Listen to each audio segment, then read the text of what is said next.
Hey, what's up, guys? Welcome back. Kellner with Droid Life, and yeah, we're gonna do it again. We're gonna unbox another Samsung Galaxy S4. So we've got the Verizon version in-house, and we've always had sort of a soft spot in our place for Verizon products. So we figured we'd give it some love too, do a quick unboxing, show you guys a comparison of it to the AT&T Galaxy S4 and the Sprint one, see if there's any differences. Teaser, there's not really any. But anyways, let's jump into this bad boy. So we've got the faux wood packaging. Thought we were ditching the nature theme this year, but apparently not. We've got faux wood packaging. Here's what's in the box: Galaxy S4 charger. There is actually a headset in there, and then you've got some guides and stuff. We've got 5-inch Super AMOLED Full HD display in there. We'll talk about the other specs in a second. 16 gigabyte version. That's all Verizon's selling. We don't even know if they're going to have a 32 gigabyte version ever. So this is kind of what you got for now. $199 on a 2-year contract, or $659 off contract. So pull the sleeve off, open this bad boy up. There it is. I went with the white version. So I don't mind the black version, the black mystic or whatever they're calling it, but the white version just, I don't know, appeals to me a little bit more. So there is a little pull tab here to get it out. And it's been wrapped in plastic. We'll get back to that in a second. Actually, not sure the battery's in there either. So pop this out, pop all this out. Lots of guides and stuff in here. There's your charger. There are your headphones. There is your white USB cable, which actually looks really long, by the way. So that's nice. Extra long USB cables are always welcomed in my house. And here's the battery. So big, wide, flat battery. So let's just pile all this stuff here. So it's escaping me right now, but I believe the battery is 2,600 milliamp hours. Last year, I believe it was 23 in the Galaxy S3. So they were able to pack in a bigger, beefier battery. Let's see if we can get that in there. Doesn't say there.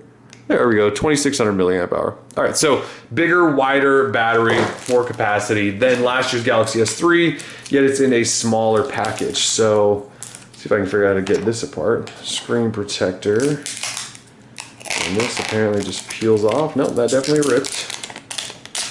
There we go. Peel off. Okay. There is the plastic. On some of the devices, there's also a plastic rim around the outside as well. And this does have it. I'll have to get to that later. So I think I made a post about this, but there's this little, you can actually see it right there. There's this little plastic clear sort of protector that goes around. Please remove that because it's just going to start fading away. It's not meant to be there permanently by any means. So let's pop the back here, toss the battery in, and really get to work here. So SIM card goes in there. I'll throw that in a second. Micro SD card goes in there. You can put up to 64 gigabytes of storage in there, which you might want to do since this thing only has 16 gig internally and it takes 13 megapixel camera shots, which are huge. All right, so here's a tour. Verizon logo right there in the back, 4G LTE. Actually not as big as we would have thought. You know, in the LTE version of the Note 10.1 or Tab 10.1, whatever it was like massive. There's your little Galaxy S4 logo. And on the front, it's not branded. No branded home button like we saw on the Note 2. So that's nice. Samsung logo up top. Front camera is about 2 megapixels. I think it's 1.9. There's your 13 megapixel shooter there with flash. You do have a speaker down here. On the bottom, we're looking at a micro USB port. I believe it's probably doubles as an MHL port. There is your microphone. And I somehow have more, oh, this plastic's already coming off. So yeah, be sure you take this off of the sides of your device. It just looks tacky and silly. 5-inch Full HD Super AMOLED display. It's gorgeous, gorgeous, gorgeous. You've got a quad-core Snapdragon 600 processor on the inside, 2 gig of RAM. You know, this has about the highest end specs you'll find on any phone. There's your headphone jack right there up top, along with a noise-canceling mic and an IR blaster, because you can use this as a remote.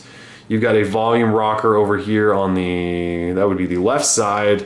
On the right side is your power lock switch, along with the little slit there so you can pull the back side off. So eventually they'll probably have extended batteries, new battery covers and all that stuff, which is one of the cool things that Samsung continues to do while everyone else just does internal batteries only. So here you go. This is the Verizon Galaxy S4. Just been a quick unboxing. We'll do some software stuff later, but you guys have sort of seen this from our review. The software is not going to be any different, although we will do a bloatware count. But we really want to test the battery on LTE, Verizon's LTE anyway. Here is the AT&T version. So yeah, no difference. No difference at all, except the logos on the back there. The insides are all identical. The fronts are identical. If you didn't know which carrier was which, you wouldn't be able to tell just by looking at these side by side. So there's that. And then if you want to see what the Black Mystic one looks like, this is what it looks like. So you got white, Arctic white, I'm not really sure what they're calling it, Black Mystic. The Black Mystic one to me looks blue in a lot of situations. Maybe that's just my weird eyesight, but that's what it looks like. And there it is on the front.